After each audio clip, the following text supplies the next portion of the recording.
nimelisikia hili la maji na nimepita maeneo tofauti tofauti.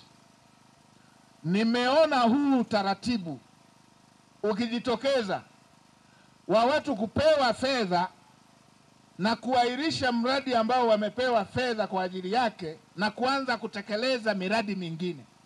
Wanaanza kutekeleza mambo mengine. Mkandarasi anapewa fedha, kumbe anadaiwa na benki, anatumia fedha ya mradi kwenda kupoza kwenye madeni yake yanayodaiwa. Nimepita jana Mbinga, nimekutana na jambo la aina hii. Nilipita na sehemu nyingine nikakutana na jambo la aina hii.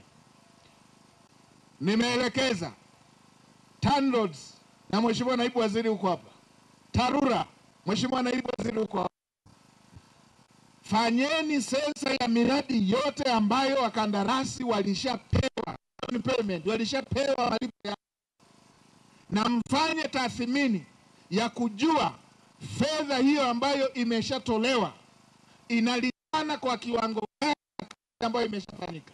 Nipate taarifa hiyo, na wale ambao tutagundua kazi ile iko chini ya fedha ambayo wameshaipata, hiyo ni hujuma dhidi ya uchumi wa nchi yetu.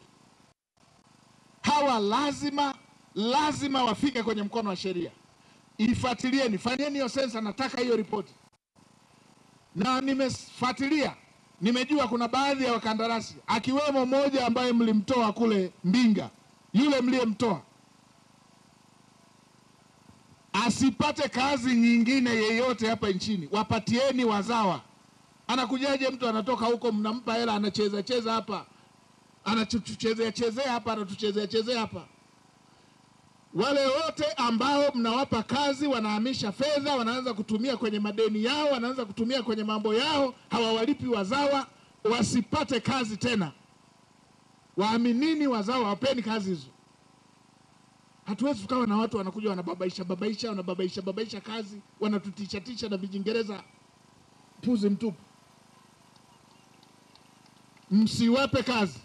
Yule mwingine nilisema awekwe ndani na azuiwe kutoka paka kazi ikamilike, paka atuachie mradi ili tuweze kuwapa watu wengine ambao wana uchungu na nchi yetu. Fanyeni hiyo sensa, tuwaone ambao fedha wamepata wametumia katika mambo mengine. Miradi yetu inasuasua, baadaye wanaanza kutuomba nyongeza ya fedha, wanaomba adjustment, wanaiongezea serikali mzigo. Kwa hiyo fuatilieni miradi yote ambayo tumeshatoa fedha. Kumekwepo na mchezo huo.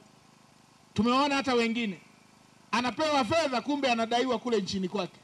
Wanang'ang'ania fedha ilipwe kwenye akaunti za nchi yao.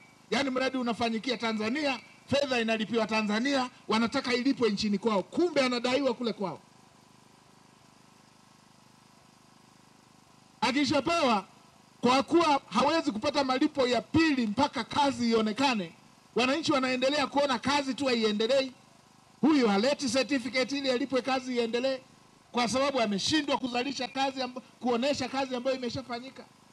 Wananchi wanadhani serikali haijalipa, kumbe amelipwa, amepeleka nchini kwake, anadaiwa huko nchini kwake. Na mikataba mnayo saini, kama kazi inafanyikia hapa nchini, afungue akaunti, malipo yafanyike hapa nchini. Madeni ya nchini kwake atajuana nayo yeye mwenyewe. Wasitumie fedha ya serikali yetu kulipa madeni ya mabenki yao.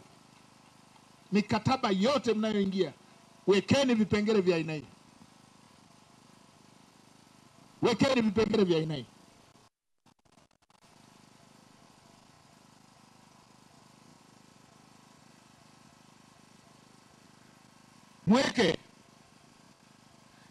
Mweke vipengele hivyo. Na kwa hawa ambao tayari tulishawapa kazi, fanyeni tathmini kila mmoja ambaye tulishampa kazi, tulishampa fedha ya kuanza kazi, tuipime kazi hiyo kama inalingana na fedha aliyoipata.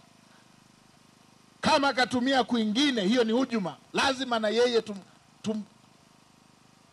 nilikuwa natafuta neno zuri, tumshikishe adabu. Lazima awe na heshima na nchi yetu.